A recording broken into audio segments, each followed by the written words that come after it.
হরে কৃষ্ণ। পুত্রদা একাদশী ব্রত কত তারিখ পালন করতে হবে, 9 জানুয়ারি নাকি 10 জানুয়ারি 2025? এই বছরের প্রথম একাদশী পুত্রদা একাদশী ব্রত পৌষ মাসের শুক্লপক্ষের একাদশী ব্রত কবে পালন করতে হবে? ভারত বাংলাদেশে এই ব্রত পালন করতে হবে 10 জানুয়ারি 2025 শুক্রবার। এশিয়া মহাদেশের সকল দেশে ব্রত পালন করতে হবে 10 জানুয়ারি 2025 শুক্রবার। শুধুমাত্র আমেরিকা কানাডাতে ব্রত পালন করতে হবে 9 জানুয়ারি। আমেরিকা, কানাডা, মেক্সিকো সহ উত্তর আমেরিকা মহাদেশের সকল দেশে, দক্ষিণ আমেরিকা মহাদেশের মধ্যে আর্জেন্টিনা, পেরু, চিলি, কলম্বিয়াতে ব্রত 9 তারিখ, গায়ানা এবং আয়ারল্যান্ডে ব্রত পালন করতে হবে 9 জানুয়ারি। এছাড়া সারা পৃথিবীর বাদবাকি সকল স্থানে, এশিয়া মহাদেশের সকল দেশে, মধ্যপ্রাচ্যের সকল স্থানে, অস্ট্রেলিয়া মহাদেশে, ইউরোপ মহাদেশের বেশিরভাগ দেশে ব্রত পালন করতে হবে 10 জানুয়ারি এবং আফ্রিকার সকল দেশের ব্রত 10 জানুয়ারি শুক্রবারে সকলেই আপনারা এই পুত্রদা একাদশী ব্রত সঠিকভাবে পালন করবেন। আমরা এই ব্রতের নামকরণ থেকে দেখতে পাচ্ছি পুত্র দান করে বলে এই একাদশী ব্রতের নাম হয়েছে পুত্রদা একাদশী। যাদের এইরকম ইচ্ছা রয়েছে যে আপনি সন্তান লাভ করতে চান, সেটি পুত্র হোক বা কন্যা হোক, ভগবানের কৃপায় আপনার যেন সন্তান হয়, এরকম প্রার্থনা কিন্তু রয়েছে অনেক ভক্তদের, অনেক দম্পতি। তো সেই কারণে আপনারা অবশ্যই এই ব্রত সঠিকভাবে পালন করবেন, ভগবানের কাছে প্রার্থনা করবেন। যে সকল দম্পতি সন্তান লাভের ইচ্ছা করেন, সেই ক্ষেত্রে আপনারা সর্বোচ্চ চেষ্টা করবেন এই ব্রত উপবাসটি নির্জলাভাবে সম্পন্ন করা। নির্জল উপবাস ব্রত পালন করবেন, রাত্রি জাগরণ করে আপনারা ভগবানের কাছে প্রার্থনা করবেন, হরিনাম জপ করবেন, ভাগবত অধ্যয়ন করতে পারেন, গীতা পাঠ করতে পারেন রাত্রি জাগরণ করে, এবং পরদিন সকালে পারণের পূর্বে ভগবানের কাছে আকুলভাবে প্রার্থনা করবেন। ভগবানের চরণ কমলে তুলসীপত্র পুষ্প অর্পণ করে আকুলভাবে প্রার্থনা করবেন যেন ভগবান আপনাকে সন্তান দান করেন। যাদের এইরকম ইচ্ছা রয়েছে, যে সকল দম্পতি সন্তান লাভ করতে চান, তাদের ক্ষেত্রে এটি প্রযোজ্য।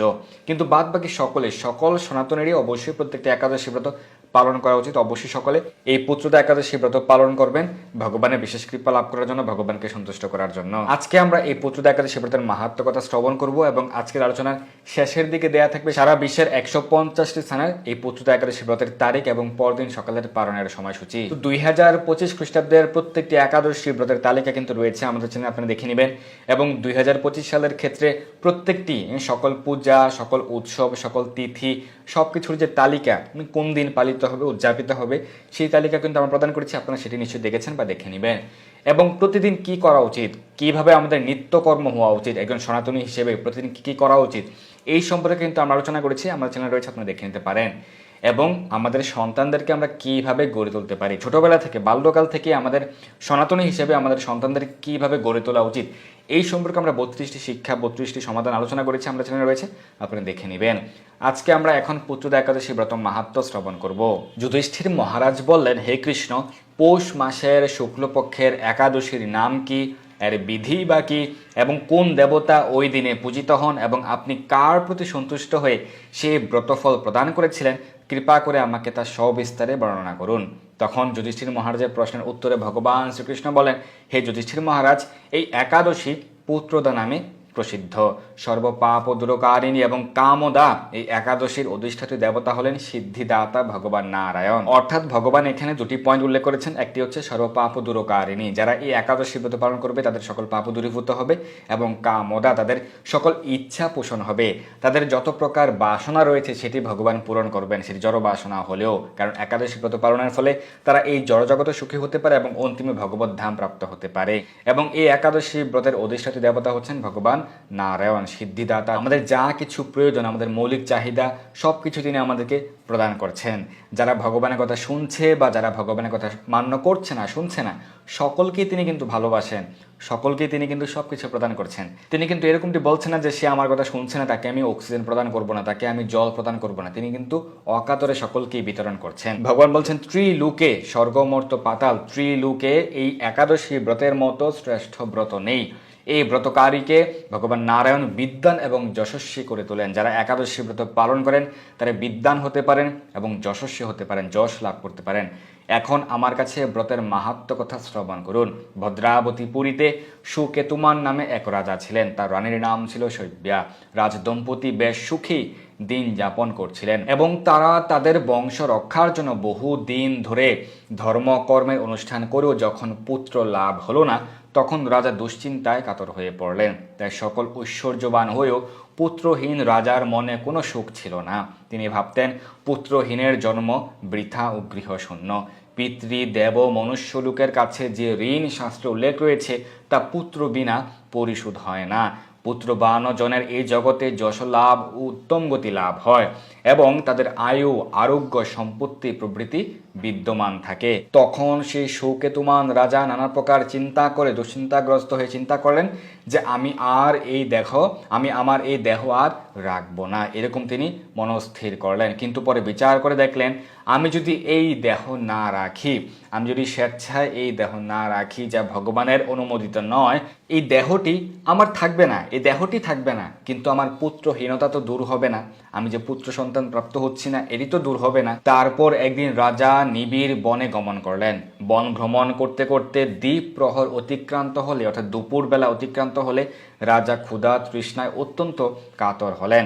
এদিক ওদিক জল আদির অনুসন্ধান করতে লাগলেন। তিনি চক্রবাক, রাজহংস এবং নানা রকম মাছে পরিপূর্ণ একটি মনোরম সরোবর দেখতে পেলেন। সরোবরের কাছে মুনিদের একটি আশ্রম ছিল। তিনি সেখানে উপস্থিত হলেন এবং সেই সরোবর তীরে মুনিগণ বেদ পাঠ করছিলেন। মুনিবৃন্দের শ্রীচরণ কমলে তিনি দণ্ডবত প্রণাম নিবেদন করলেন। মুনিগণ রাজাকে বললেন, হে মহারাজ, আমরা আপনার প্রতি প্রসন্ন হয়েছি, আপনার কি প্রার্থনা বলুন। রাজা বলেন, আপনারা কে এবং কি জন্যই বা এখানে সমবেত হয়েছেন? তখন মুনিগণ বলেন, হে মহারাজ, আমরা বিশ্বদেব নামে প্রসিদ্ধ এই সরোবরে স্নান করতে এসেছি। আজ থেকে 5 দিন পরে পবিত্র মাঘ মাস আরম্ভ হবে। শাস্ত্রে 3টি মাসকে অনেক বেশি গুরুত্ব প্রদান করা হয়েছে, কার্তিক মাস, বৈশাখ মাস এবং মাঘ মাস। মাঘ মাসে প্রাতঃস্নানের অনেক গুরুত্ব রয়েছে। আমাদের চ্যানেলে কিন্তু সে বিষয়ে আলোচনা রয়েছে মাঘ মাসে প্রাতঃস্নানের গুরুত্ব। তো এই পৌষ মাসের শুক্লপক্ষের একাদশী হচ্ছে পুত্রদা একাদশী। তো শুক্লপক্ষের একাদশীর পরে কি রয়েছে? দ্বাদশী তিথি, ত্রয়োদশী, চতুর্দশী এবং পৌষ মাসের পূর্ণিমা, পুষ্যা পূর্ণিমা, এদিন পুষ্য অভিষেক হয়ে থাকে। তো এরপর দিন থেকেই মাঘ মাস শুরু হয়ে থাকে আমাদের শাস্ত্র সিদ্ধান্ত অনুযায়ী। তাই সেই মুনিগণ বললেন যে 5 দিন পরেই মাঘ মাস শুরু হচ্ছে। মুনিগণ আরো বললেন যে আজ হচ্ছে পুত্রদা একাদশী তিথি। পুত্র দান করে বলেই এই একাদশীর নাম হচ্ছে পুত্রদা।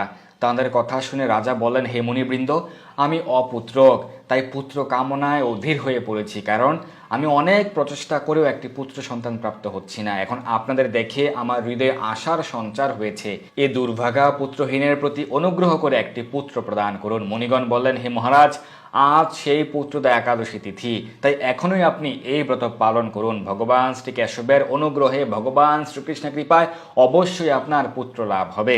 মুনিদের কথা শোনার পর যথাবিধি অনুসারে রাজা কেবল ফলমূল আদি আহার করে সেই ব্রত অনুষ্ঠান করলেন। তো যাদের পক্ষে সম্পূর্ণ নির্জল উপবাস করা সম্ভব নয়, আপনারা ফলমূল গ্রহণ করেই প্রত্যেকটি একাদশী ব্রত পালন করতে পারেন। কোনো দম্পতি যদি চিন্তা করেন যে আপনারও পুত্র সন্তান লাভ করতে চান বা পুত্র বা কন্যা যে কোনো সন্তান লাভ করতে চান, কিন্তু এই ব্রত নির্জল উপবাস করতে পারবেন না, আপনারা ফলমূল গ্রহণ করেই এই উপবাস পালন করুন। তো সেই সুকেতুমান রাজা ফলমূল আদি গ্রহণ করেই এই একাদশী ব্রত, পুত্রদা একাদশী ব্রত অনুষ্ঠান করলেন, পালন করলেন এবং পরদিন দ্বাদশীর দিনে উপযুক্ত সময়ে শস্য আদি সহযোগে পালন করলেন। পালনের সময়ের মধ্যে অবশ্যই পালন করতে হবে। এই বছরের ক্ষেত্রে পুত্রদা একাদশী ব্রতের ক্ষেত্রে পালনের সময়টা কিন্তু খুব তাড়াতাড়ি সম্পন্ন হবে। যারা ভারতবর্ষে রয়েছেন, বাংলাদেশে রয়েছেন, ভারতে সকাল 8টা 23 ঘটিকার মধ্যে, বাংলাদেশে সকাল 8টা 53 ঘটিকার মধ্যে। তো সঠিক সময়ের মধ্যে আপনারা পালন করবেন। পালন করা মানে হচ্ছে একাদশী ব্রত সমাপন করা। যে কোনো রবি শস্য গ্রহণ করে, অন্ন বা রুটি বা ছাতু বা চিরা প্রভৃতি গ্রহণ করে। পারণের সময় যখন শুরু হয়নি তার পূর্বে আপনি একটু চাইলে ভগবানকে ভোগ নিবেদন করতে পারেন। অনেকে মনে করেন যে পারণ মানে হচ্ছে ভগবানকে ভোগ নিবেদন করে। না, পারণ মানে হচ্ছে ভগবানের প্রসাদ গ্রহণ করে আমরা যেন আমাদের ব্রত সমাপন করি।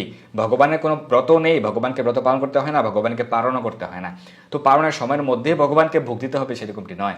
পালনের সময়টি দেওয়া হয়েছে আমাদের জন্য, যেন আমরা এই সময়ের মধ্যে আমরা যেন ব্রত সমাপন করি রবি শস্য গ্রহণ করে। তো সেই সুকেতুমান রাজা সঠিক সময়ের মধ্যে পালন করলেন, ভগবানকে প্রণাম করলেন, প্রার্থনা করলেন এবং তিনি সকল মুনিগণকে প্রণাম করে তিনি তার নিজ গৃহে ফিরে এলেন। এবং এই ব্রত পালনের ফলে ভগবানের কৃপায় এবং মুনিগণের আশীর্বাদে রাজার যথাসময়ে একটি তেজস্বী পুত্র লাভ হলো। হে মহারাজ, এই ব্রত সকলেরই পালন করা কর্তব্য। ভগবান শ্রীকৃষ্ণ বলছেন যুধিষ্ঠির মহারাজকে উদ্দেশ্য করে, আমাদের সকলের উদ্দেশ্যে, যে এই ব্রত, এই একাদশীর ব্রত সকলেরই পালন করা কর্তব্য। যারা একাদশীর ব্রত পালন করে না তারা ভগবান শ্রীকৃষ্ণের কথা শোনে না, তাদের কখনোই সদ্গতি হবে না, তারা কখনোই কোনো কাজে সফল হতে পারবে না। তারা কখনোই ভগবানকে সন্তুষ্ট করতে পারবে না। কারণ ভগবানের নির্দেশ হচ্ছে আমরা যেন প্রত্যেকটি একাদশী ব্রত পালন করি। যারা সরল হৃদয়ে সরল মনে ভগবানের কথা মান্য করবে তারাই ভগবানের প্রিয় হতে পারবেন, তারাই জীবনে সফল হতে পারবেন, তারাই ভগবত ধামে ফিরে যেতে পারবেন। ভগবান বলছেন, মানব কল্যাণ কামনায় আপনার কাছে এই ব্রত কথা বর্ণনা করলাম। কাদের কল্যাণের জন্য, কাদের মঙ্গলের জন্য? সকল মানুষের মঙ্গলের জন্য। কারণ ভগবান তিনি মঙ্গল বিধায়ক, তিনি সকলের মঙ্গল বিধান করেন। ভগবান আরো বলছেন, যারা নিষ্ঠা সহকারে এই পুত্রদা একাদশী ব্রত পালন করবে তারা পুত নামক নরক থেকে পরিত্রাণ লাভ করবে। আর এই পুত্রদা একাদশী ব্রত মাহাত্ম্য কথা যদি কেউ পাঠ করেন, শ্রবণ করেন, কীর্তন করেন, তাদের অগ্নিষ্টুম যজ্ঞের ফল প্রাপ্ত হবেন। ব্রহ্মাণ্ড পুরাণে এই মাহাত্ম্য বর্ণনা করা হয়েছে। আজকে আমরা এই পুত্রদা একাদশী ব্রত মাহাত্ম্য শ্রবণ করলাম। অবশ্যই আপনারা এই পুত্রদা একাদশী ব্রত সহ প্রত্যেকটি একাদশী ব্রত পালন করবেন ভগবানের প্রীতিবিধানের জন্য। তো এখানে সারা বিশ্বের পালনের সময়সূচি দেওয়া হয়েছে। সারা বিশ্বের 150 স্থানের ব্রতের তারিখ এবং ব্রতের পরদিন সকালের পালনের সময়সূচি। ধন্যবাদ সবাইকে। হরে কৃষ্ণ।